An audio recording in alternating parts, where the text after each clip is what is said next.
A very good evening to all of you. तो sir start करते हैं आज के क्वेश्चंस।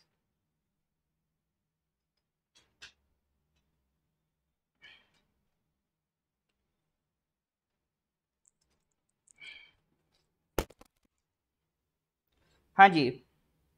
तो सर जुलाई का करंट अफेयर्स चल रहा था हमारा।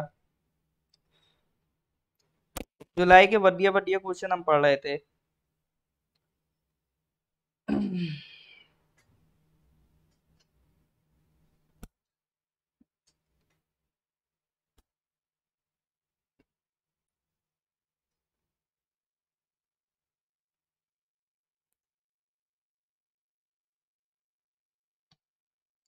तो आगे बढ़े, पिछले कुछ क्वेश्चंस रिवाइज करते हैं पहले। देखें कितना याद है कितना नहीं है। इसका आंसर बताइए। Recently, who among the following inaugurated the first meeting of the multi-agency maritime security group in New Delhi? ये क्वेश्चन पढ़े थे हम लोग।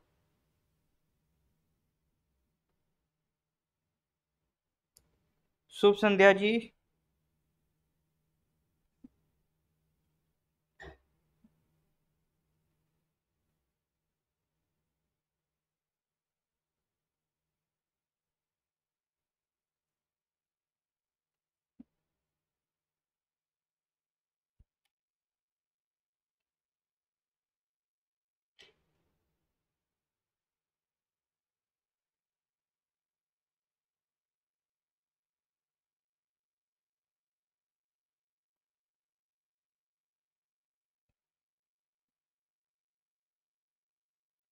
Shri Ajit Doval. Question number 24. Recently, which of the following project has been launched pan-India to tackle pink bollworm in cotton? Which of the following project has been launched pan-India to tackle pink bollworm in cotton?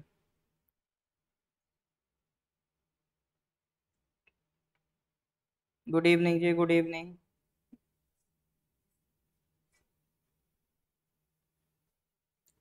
हाँ जी sir, इसका answer दीजिए। बहुत बढ़िया sir, correct answer is project बंधन। तो start करते हैं फिर आज के क्वेश्चंस। कुछ आई थिंक 57 क्वेश्चंस हमने कर लिए थे। ये क्वेश्चन हो गया था, ये क्वेश्चन हो गया था, ये क्वेश्चन भी हो गया था, ये क्वेश्चन करना था। ठीक है, क्वेश्चन नंबर 58 तक कर चुके थे हम। क्वेश्चन नंबर 58 तक सर अपनी कहानी आ चुकी थी। तो इसके आगे बढ़ना है।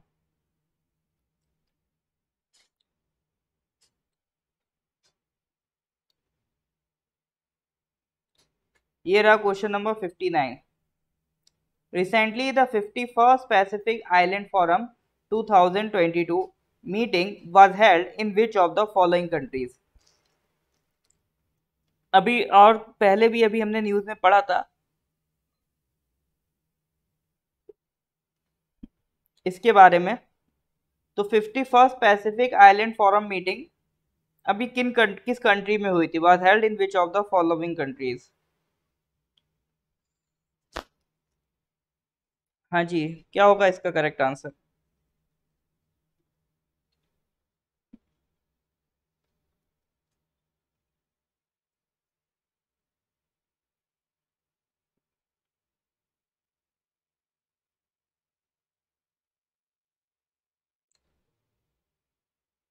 अजीत डोभाल एक इंडिया के काफी जाने मानी हस्ती रहे हैं। अभी वो नेशनल सिक्योरिटी एडवाइजर हैं।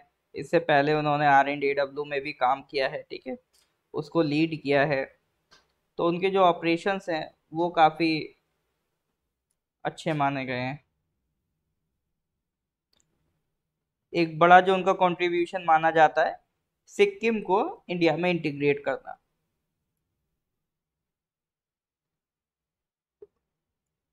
करेक्ट आंसर की अगर हम बात करें तो इट इज फिजी।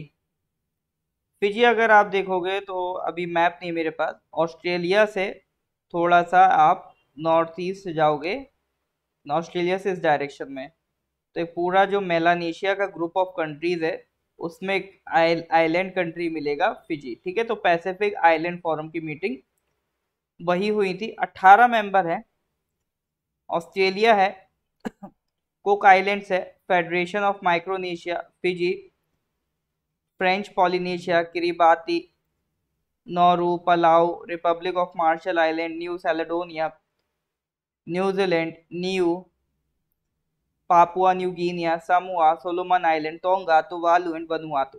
ठीक है, बहुत इंपॉर्टेंट क्वेश्चन नहीं है हमारे लिए, बट फिर भी एक इंटरनेशनल ऑर्गेनाइजेशन है, इंडिया इसका पार्ट नहीं है। पैसिफिक आइलैंड फोरम का इंडिया पार्ट नहीं है। जो पैसिफिक आइलैंड है उन्होंने अपनी खुद की ऑर्गेनाइजेशन बना रखी है, तो ताकि आपस में वो लोग इकोनॉमिक और सोशल वेलबींग को डेवलप कर पाए।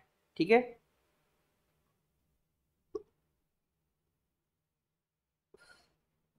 Question number 60, recently Namsai declaration was signed between which of the following states.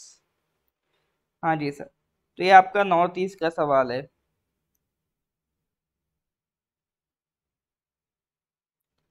Surgical strike में भी उनका रोल था।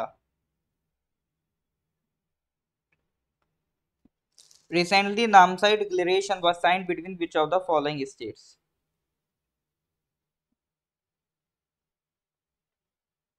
हाँ भैया, इसका आंसर गलत नहीं होना चाहिए।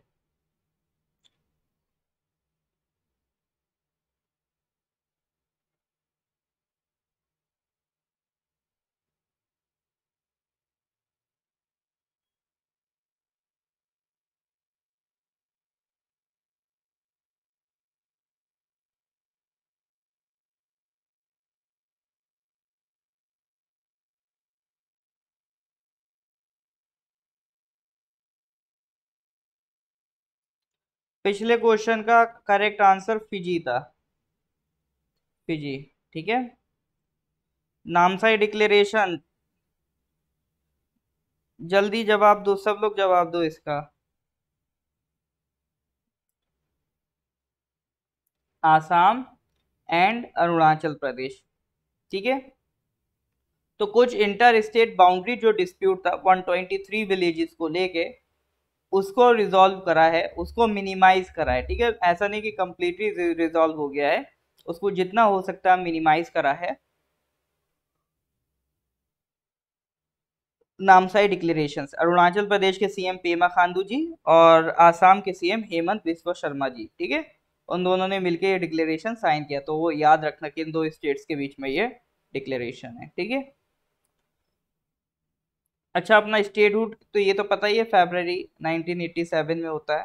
ठीक है, नेक्स्ट क्वेश्चन आ जाओ, question number 61, who among the following won the women single title of Singapore open badminton tournament 2022।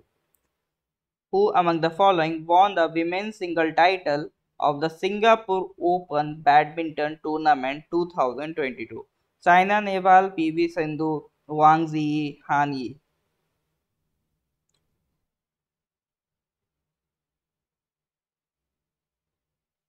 बिल्कुल sir, correct answer is PV Sindhu. ठीक है, correct answer is PV Sindhu. कौन सा गेम था? सिंगापुर वाला। ठीक है, इस तरह से कंट्री के नाम से याद रखा करो। सिंगापुर का बैडमिंटन वाला था टूर्नामेंट। ठीक है, सिंगापुर का बैडमिंटन टूर्नामेंट किसने जीता? उसमें विमेन सिंगल टाइटल किसने जीता? पीवी सिंधु ने जीता। ठीक है, नेक्स्ट क्वेश्चन आ जाओ, क्वेश्चन नंबर 62, आईएनएस सिंधु ध्वज was decommissioned from the service serving for a period of 35 years। यानी जो शिप्स सबमरीन ये सब होती, इनकी लाइफ लगभग कितनी होती? 30 इयर्स के करीब होती। तो ये 35 साल सर्विस देने के बाद अब डीकमीशन कर दिया गया, रिटायर कर दिया गया। तो वो पूछना चाह रहा है, ये जो आईएनएस सिंधु ध्वज है ये है क्या? स्टिल्थ फ्रिगेट था, एयरक्राफ्ट कैरियर था, सबमरीन था, या कोई एम्फीबियस वॉरफेयर शिप था? हाँ जी, करेक्ट आंसर बताइए।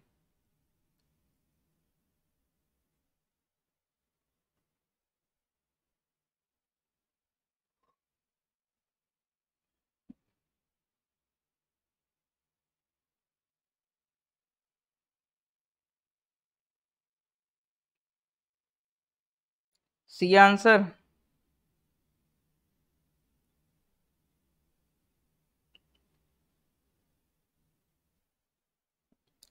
बिल्कुल sir, correct answer is C. ये क्या था सर आपका, एक सबमरीन था, ठीक है। INS Sindhudhvaj was a submarine. 1987 में इसको कमीशन किया गया था। 10 किलो क्लास सबमरीन कैटेगरी में आता है। कहाँ से एक्वायर किया गया था, रशिया से।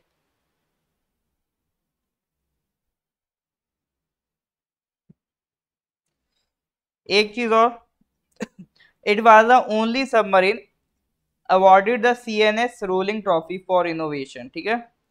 Only submarine awarded the CNS rolling trophy for innovation by prime minister, ठीक है। तो ये कुछ छोटे छोटे फैक्ट्स हैं जो कभी अगर एग्जाम में दिख गए तो ये हमारी हालत खराब कर देते हैं। तो कोशिश करिए इनको याद मत करिए, ठीक है। कोशिश करिए इनको रिकॉल कर पाए आप अगर एग्जाम में आपसे पूछे जाए तो। Question number 63। Recently, an experiment named Lux Zeppelin has been used to detect which of the following in the universe.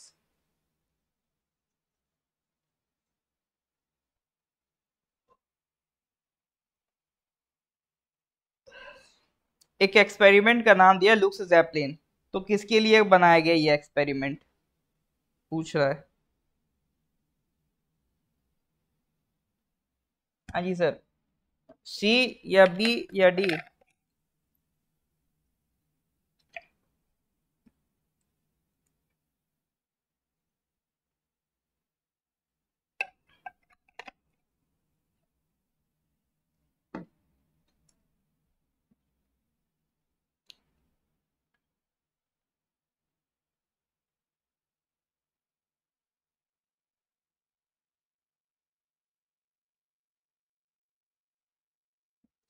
ए पे तुक्का लगा रहे हैं, चलो कभी कभी तुक्का बैठ जाता है। Correct answer is dark matter, ठीक है।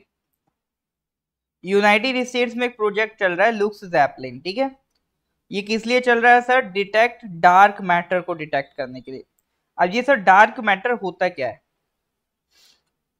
ये जैसे आपने पार्टिकल्स पढ़े होंगे, कुछ पॉजिटिव होता है जिसपे चार्ज, कुछ होता है जो निगेटिव चार्ज होते हैं, कुछ होता है जिन पे कोई चार्ज नहीं होता है, ठीक है, न्यूट्रल होते हैं।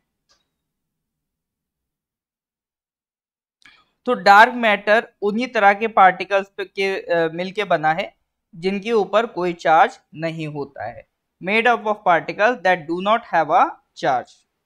इसीलिए इनको डार्क कहते हैं, क्योंकि ये कोई लाइट तो एमिट करते नहीं है, ठीक है।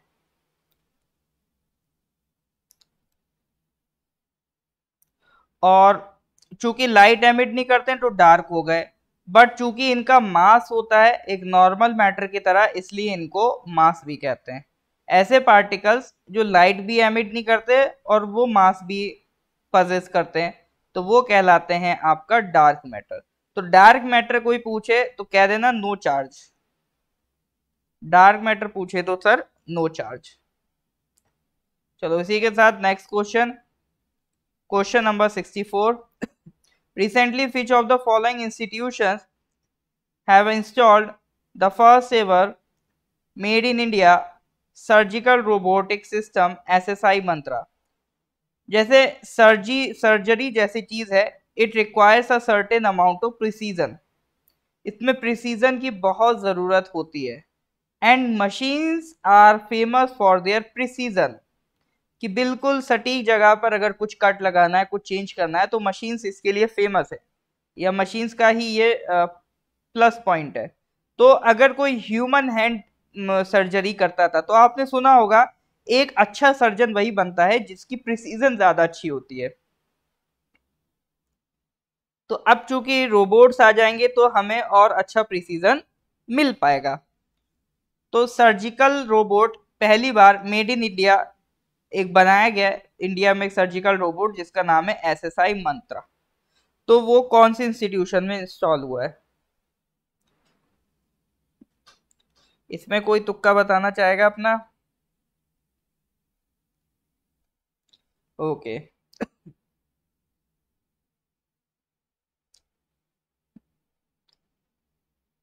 ये है Rajiv Gandhi cancer institute and research centre, new Delhi. ठीक है, Rajiv Gandhi cancer institute and research centre, new Delhi. तो यहां पर आप ये देख सकते हो। ठीक है, ये सर्जिकल रोबोट है।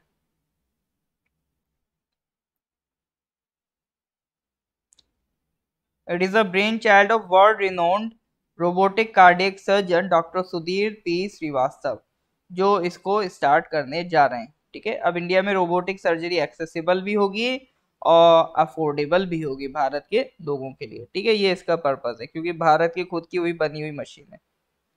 ये कौन सा लॉजिक है कि लंबा वाला नाम तुक्का लगा दो। क्वेश्चन नंबर 65, तुक्के लॉजिक से लगाओ जितना आप लॉजिक लगा पाओ। ठीक है, एक्सप्लोर करो अपने logics. Question number 65, India first AI powered digital लोक अदालत was launched in which of the following states? India's first AI powered digital lok adalat was launched in which of the following states?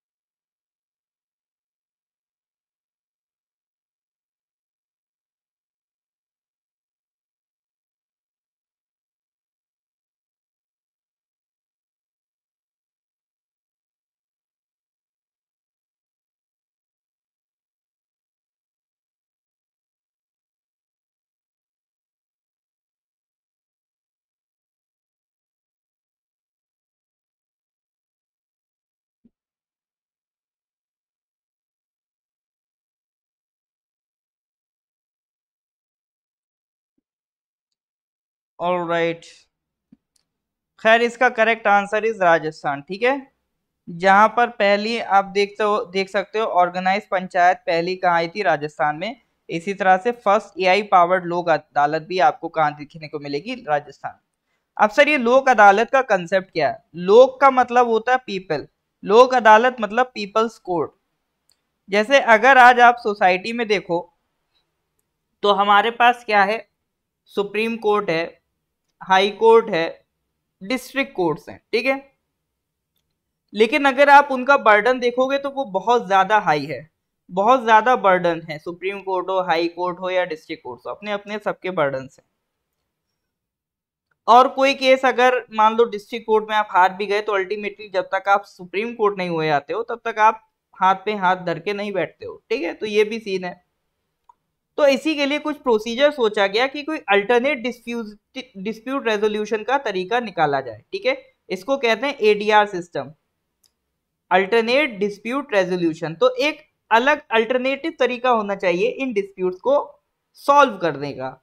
तो उसके लिए sir सोचा ये गया कि क्यों ना एक लोकल सा अदालत बना दिया जाए, जहां पे मतलब कुछ रिटायर्ड जजेस हों, कुछ करंट के जजेस हों, कुछ वकील रख दो।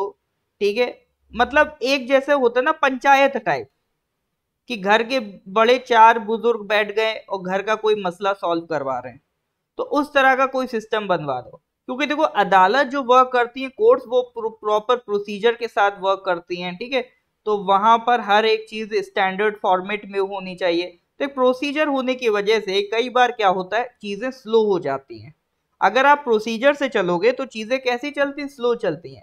और वहीं कहीं अगर आप मान लो कोई लोकल तरीके से आप उस डिस्प्यूट को सेटल कराओ, जैसे कई बार होता भी है कम्युनिटीज में कि मान लो दो फैमिलीज में लड़ाई हो गई, तो ऐसा कोई थर्ड फैमिली होगा जो थोड़ा सा मान लो रेप्यूटेड होगा या समझदार फैमिली होगा, या कोई ऐसा थर्ड पर्सन होगा जो थोड़ा सा कंपेरेटिवली समझदार होगा। तो वो क्या करेगा, उनके बीच एक कॉम्प्रोमाइज करवाएगा, उनके बीच एक सेटलमेंट करवाने की कोशिश करेगा। तो कुछ इसी तरह का प्रोसीजर आपका फॉलो करता है लोक अदालत। ठीक है, तो इसी का तरह का एक प्रोसीजर बनाया गया लोक अदालत के लिए। अब लेकिन जब तक इसके लिए कानून नहीं बनेगा तब तक लोग कहां तक लोक अदालत को सीरियसली लेंगे, लोग तो ऐसे समझेंगे तो लोकल वाली बात है। तो इसीलिए सबसे पहले तो जो लीगल सर्विसेज अथॉरिटी एक्ट आया 1987 में, ठीक है, उसमें इसको क्या दे दिया गया, स्टैट्यूटरी स्टेटस दे दिया गया, ठीक है। ये national legal service authority NALSA, ये इसी कानून से बना था, लीगल सर्विसेज अथॉरिटीज एक्ट से बना था, ठीक है। लीगल सर्विसेज अथॉरिटीज एक्ट से ही आपका नालसा बना था। तो इस कानून में लोक अदालत को स्टैट्यूटरी स्टेटस दे दिया गया, मतलब लोक अदालत के बारे में इस कानून में मेंशन कर दिया गया, ठीक है। फिर 2002 में इस कानून को अमेंड कर दिया गया ताकि परमानेंट लोक अदालत बन जाए। पहले क्या होता था, जैसे अगर कोई मैटर आया तो उस मैटर के लिए लोक अदालत क्रिएट कर दी गई, और जैसे ही वो मैटर रिजॉल्व हो गया फिर उसको अबॉलिश कर दिया गया। लेकिन जैसे जैसे केसेस बढ़ने लगे तो ये सोचा गया कि लोक अदालत में ताला मत डालो, लोक अदालत का ऑफिस खुला रहने दो, एक का डिस्प्यूट रिजॉल्व होगा फिर दूसरे का लगवा दो, दूसरे का रिजॉल्व हो तो तीसरे का लगवा दो, तो एक प्रॉपर प्रोसीजर चलता रहे। तो इसीलिए लोक अदालत को इस कानून ने क्या कर दिया, परमानेंट कर दिया। अब लेकिन कुछ तो सर पावर दोगे ना तभी तो ये सुनेगा। तो पावर तो है इनके पास एक सिविल कोर्ट के बराबर, ठीक है, एक सिविल कोर्ट के बराबर पावर है, और जो ये बात कहेंगे वो सत्य वचन होगा, यानी आप उसको, इनका डिसीजन बाइंडिंग होता है, ये आपके लिए वॉलेंटरी नहीं है कि मन हो तो मानो, नहीं मानो तो ना मानो, ठीक है। सिविल कोर्ट की पावर इनको दे दी। और किस हद तक के केस ये सॉल्व कर सकते हैं, इसमें जैसे कि आपको मान लो मैट्रिमोनियल फैमिली डिस्प्यूट्स हो, ठीक है, कोई क्रिमिनल केसेस हो जो कि कंपाउंडेबल ऑफेंसेस हो, लैंड एक्विजिशन के केसेस हो, लेबर डिस्प्यूट्स हो, वर्कमेंस के कंपनसेशन के केसेस हो, बैंक रिकवरी के केसेस हो, तो ये सारे जो बेसिक केसेस होते हैं इनको रिजॉल्व कराने का काम करता है आपका लोक अदालत। तो पहले तो ये बताओ लोक अदालत का इतना बेसिक फंडा क्लियर हुआ कि नहीं हुआ? इफ इट इज क्लियर तो please give me a thumbs up.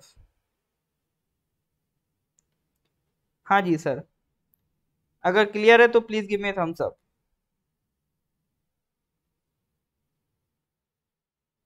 यहां तक कोई डाउट तो नहीं है?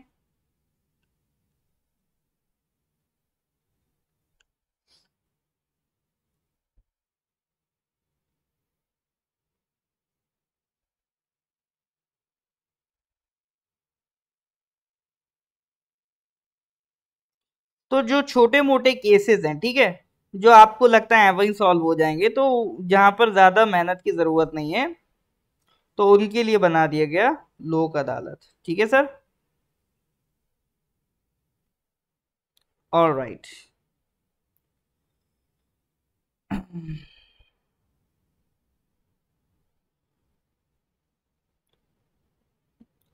नेक्स्ट क्वेश्चन पे आते हैं, question number 66। World athletics championship will be held in which of the following cities? Delhi, India; Ahmedabad, India; Tokyo, Japan; Eugene, Oregon, USA।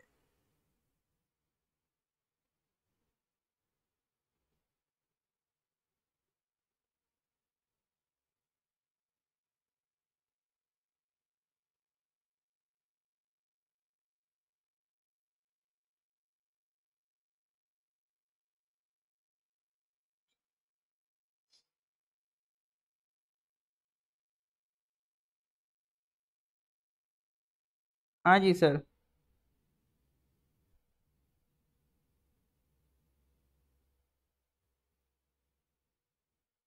Correct answer बताइए इसका। अरे इंडिया के तो भैया दो ऑप्शन है, दिल्ली और अहमदाबाद, उनमें से एक बताओ कोई। वर्ल्ड एथलेटिक्स चैंपियनशिप सर, आई लम्मा इंडिया, इंडिया, इंडिया ही लगाएंगे सर, भले ही आंसर गलत हो जाए लेकिन देशभक्ति नहीं जानी चाहिए।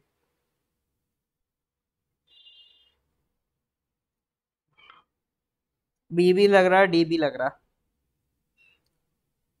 जो दोनों में बेस्ट आपको लग रहा हो कि एथलीट का चैंपियनशिप है, ठीक है, तो एथलीट के स्टेडियम कहाँ हो सकते हैं, बी में हो सकते हैं कि डी में हो सकते हैं, कुछ अपनी तरफ से इस तरह का लॉजिक लगाने की कोशिश करिए। चलो जी, जो लोग कह रहे हैं टोक्यो वो बिल्कुल सही कह रहे हैं, सत्य वचन कह रहे हैं, करेक्ट आंसर इज टोक्यो, ठीक है। तो वर्ल्ड एथलेटिक्स चैंपियनशिप 2022 का होने वाली है सर टोक्यो, जापान में होने वाली है। Well done sir. Next question पे आते हैं, question number 67। African cheetahs will be translocated in India in Kuno Palpur National Park. Kanha Kuno, याद करो, पन्ना पेंच, संजय सतपुरा। तो it is located in which of the following states. हाँ जी, अगर थोड़े भी मेरे पढ़ाए हुए नेशनल पार्क याद होंगे तो इसका आप आंसर कर दोगे, इसमें दिक्कत नहीं होनी चाहिए सर आपको।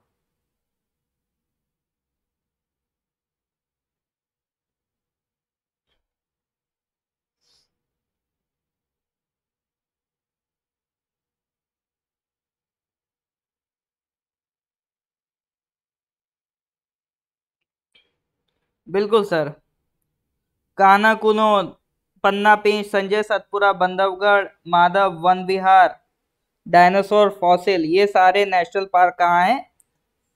मध्य प्रदेश में। अच्छा, यहाँ पे बात कर लेते हैं सर अफ्रीकन चीता की।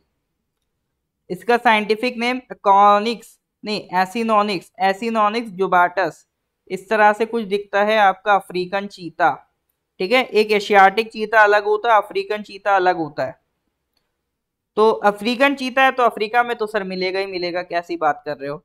इसके जो स्पॉट्स होते हैं वो ज्यादा प्रोमिनेंट, मतलब ज्यादा डार्क होते हैं। जो एशियन इसके भाई है ना, इसके भाई भांजे जो एशिया में है, उनके कंपैरिजन में इसके स्पॉट्स के थोड़े से डार्क होते हैं। अब अपने ये इतना काम नहीं आएगा, ये काम वाली चीज है कि आईयूसीएन के अकॉर्डिंग ये कौन सी लिस्ट में है, साइट्स के अकॉर्डिंग कौन सी लिस्ट में है, और वाइल्ड लाइफ प्रोटेक्शन एक्ट के तहत ये कौन सी लिस्ट में है। तो भैया ध्यान रखना, आईयूसीएन के अकॉर्डिंग ये वल्नरेबल है। ठीक है, वल्नरेबल मतलब ये इंडेंजर्ड होने ही वाला है।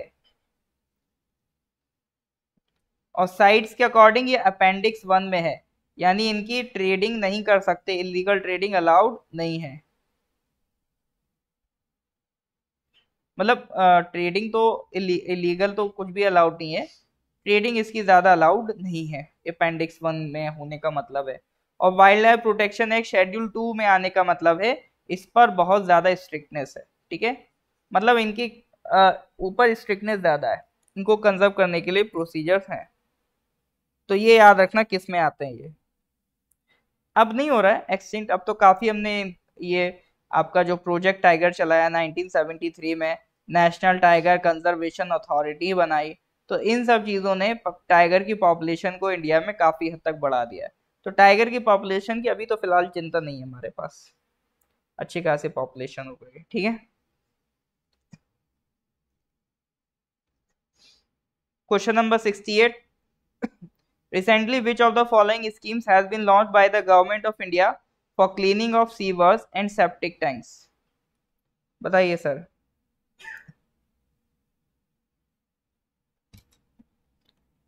सीवर सेप्टिक टैंक साफ करने के लिए भारत सरकार ने कौन सी स्कीम चलाई है? सम्मान, नमस्ते, प्रणाम, कौशल।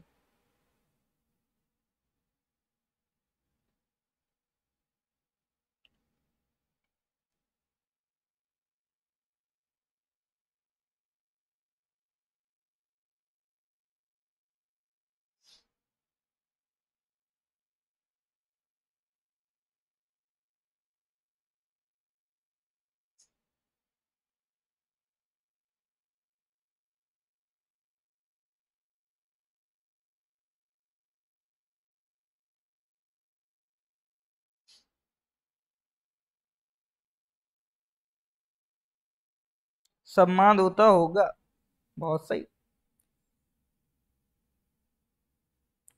ओके सर, और बताइए।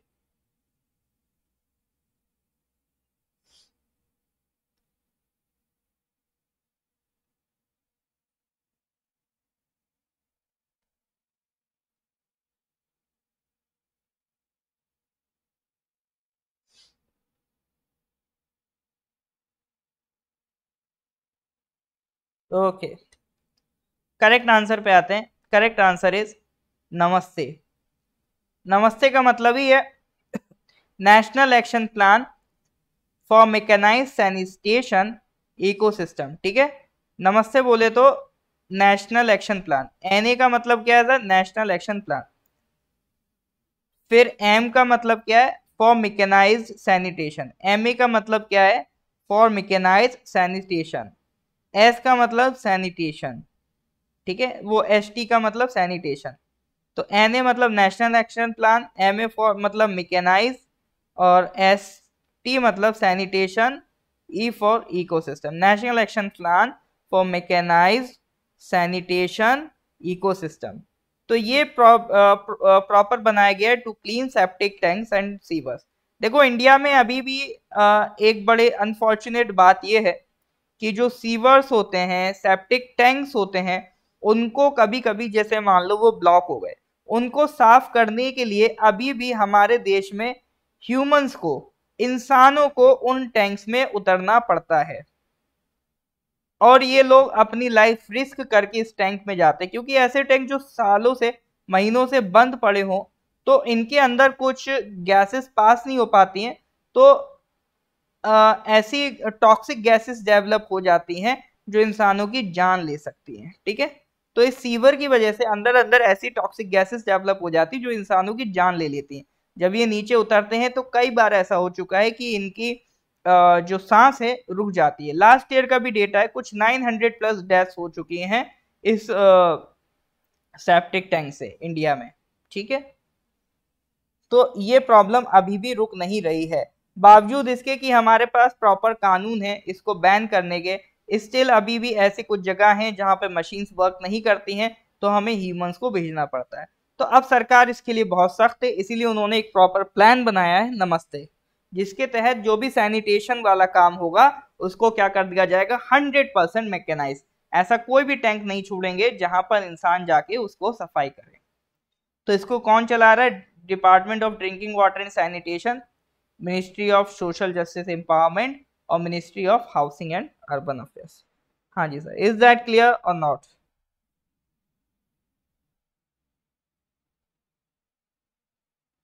हाँ जी, मुद्दा समझ में आया कि नहीं आया, कि ऐसा क्यों कर रहे हैं, यस और नो?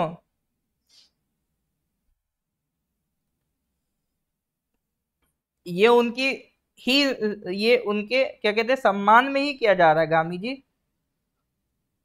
कि एक तरीके से वो अपनी, जो पर्सन आप सोचो अपने जान पे खेल के टैंक साफ करने जा रहा हो, सिर्फ ऐसा भी नहीं कि चलो जान पे खेल के आप देश के लिए लड़ने जा रहे हो, ठीक है आपको मेडल मिलेगा, वो सिर्फ टैंक साफ करने जा रहा है अपनी जान हथेली पे रख के, तो रेस्पेक्ट तो बनता है ना। तो इसीलिए ये सब सिग्निफाइड भी होती हैं, ऐसा नहीं रैंडमली कुछ भी बना देते हैं ये लोग निमोनिक्स, ऐसा नहीं होता है। ठीक है, ये सब उसकी कुछ ना कुछ सिग्निफिकेंस होती है। नमस्ते वर्ड इसीलिए रखा गया है, to show the respect to them.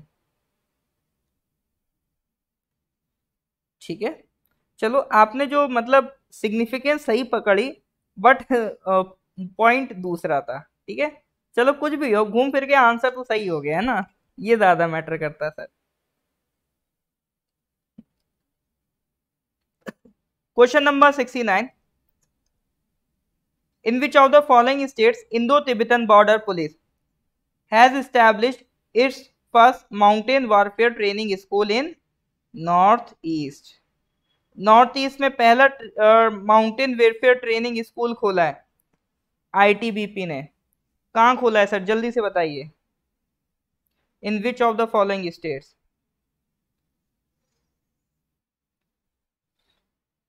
कौशल का मतलब होता है स्किल, खुशी नहीं होता कौशल का मतलब।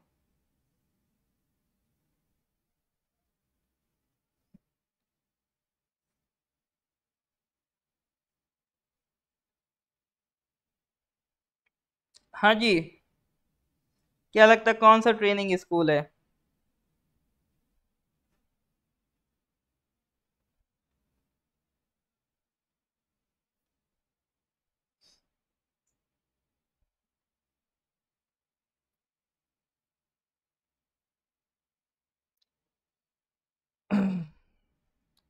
तो ये जो ट्रेनिंग स्कूल आईटीबीपी ने ओपन कर रहा है, ये कहाँ कर रहे हैं, सिक्किम में कर रहे हैं। ठीक है, चलो थोड़ा सा आईटीबीपी के बारे में जान लेते हैं। इंडो तिब्बतन बॉर्डर पुलिस, ये सेंट्रल आर्म पुलिस फोर्स है जो किस मिनिस्ट्री के अंडर काम करता है, तो ध्यान रखना मिनिस्ट्री ऑफ होम अफेयर्स के अंडर काम करता है। ठीक है, कई सारी सेंट्रल आर्म फोर्स और होती है, जैसे रेलवे प्रोटेक्शन फोर्स हमने पढ़ा था, वो कौन सी मिनिस्ट्री के अंदर आता है सर, वो मिनिस्ट्री ऑफ रेलवेज के अंदर आता है। ठीक है, दूसरी सेंट्रल आर्म पुलिस फोर्सेस कौन सी हैं? जैसे आपकी आसाम राइफल्स। आसाम राइफल्स का थोड़ा सा कॉम्प्लेक्स सीन है, क्योंकि आसाम राइफल्स आपका होम मिनिस्ट्री के भी अंदर आता है और डिफेंस मिनिस्ट्री के भी अंडर आता है। इनकी जो सैलरी वगैरह होती है वो आसाम राइफल्स की वो होम मिनिस्ट्री तय करती है, और इनके जो ऑपरेशंस होते हैं कि इनकी कहाँ ड्यूटी लगानी चाहिए, कहाँ इनको काम करना है, वो डिसाइड करता है डिफेंस मिनिस्ट्री। ठीक है, तो आसाम राइफल्स दोनों मिनिस्ट्री के अंडर आता है। एक है बीएसएफ, एक है सीआईएसएफ। बीएसएफ आप देखते होगे जनरली ये पाकिस्तान और बांग्लादेश वाले बॉर्डर पे आपको जो फोर्स दिखेगी वो बीएसएफ दिखेगी। सीआईएसएफ इंडिया में जो इंडस्ट्रीज हैं, मेट्रोज हैं, एयरपोर्ट्स हैं, उनकी प्रोटेक्शन के लिए कौन काम करता है? CIPF. CRPF central reserve police force, ये बेसिकली इंडिया में भी काम करता है। जैसे इंडिया में मान लो कुछ बवाल हो जाता है, इंटरनल इश्यूज कुछ हो जाते हैं, उनसे डील करने के लिए बनाया गया है। या फिर कश्मीर वाले एरिया में आप इनकी तैनाती देखोगे। ठीक है, एक होता है एनएसजी।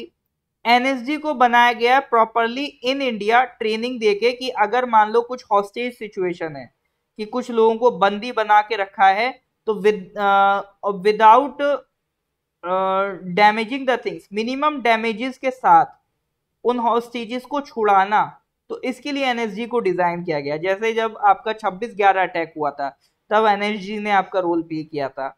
जैसे आप पढ़ो operation blue star, operation blue star में इंडियन आर्मी एंटर कर गई थी गोल्डन टेम्पल में, जिसकी वजह से बाद में इंदिरा गांधी को भी अपनी जान गंवानी पड़ी थी।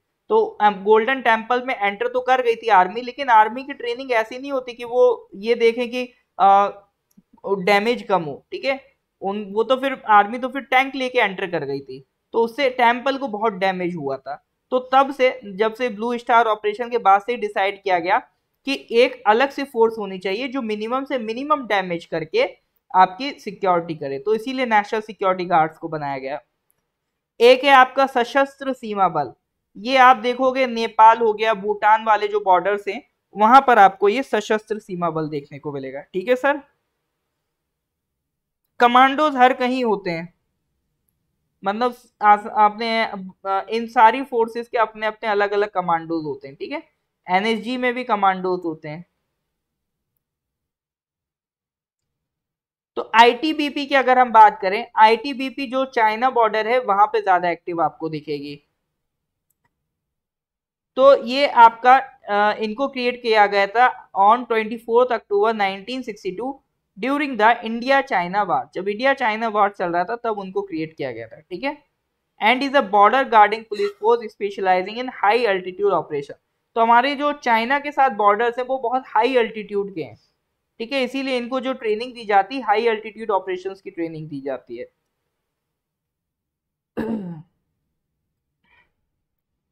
चलो जी।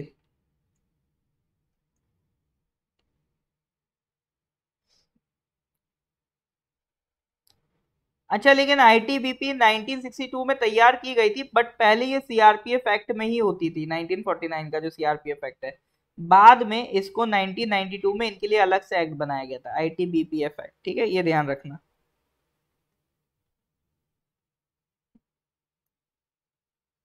चलो जी, आगे बढ़ते हैं।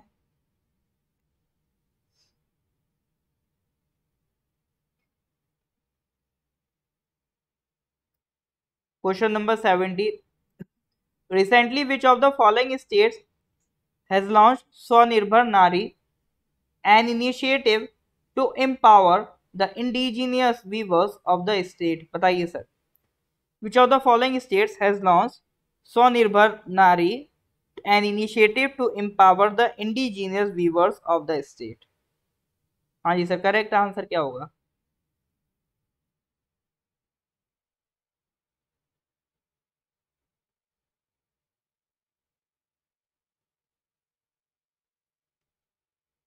Thank you तिलो।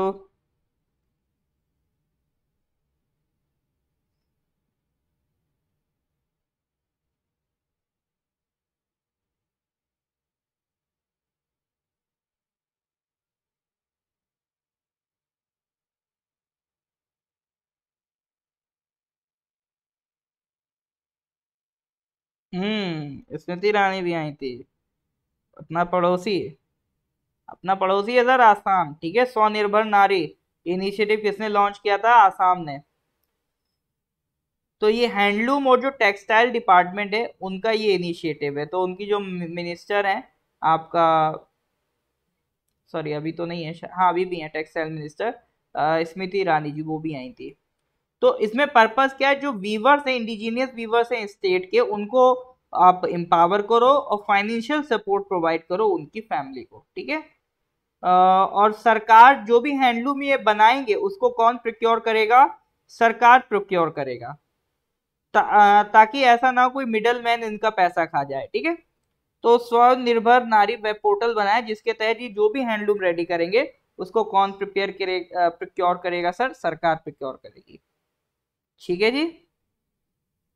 चलो जी, तो आज के लिए इतना ही रखते हैं। रिवीजन मेंटेन करिए, नेक्स्ट क्लास में मिलेंगे। अगर लेक्चर अच्छा लगा हो तो please do like and share with your colleagues. ठीक है। चलो जी सर, तो रिवीजन करके आते हैं कि नहीं आते हैं आप लोग?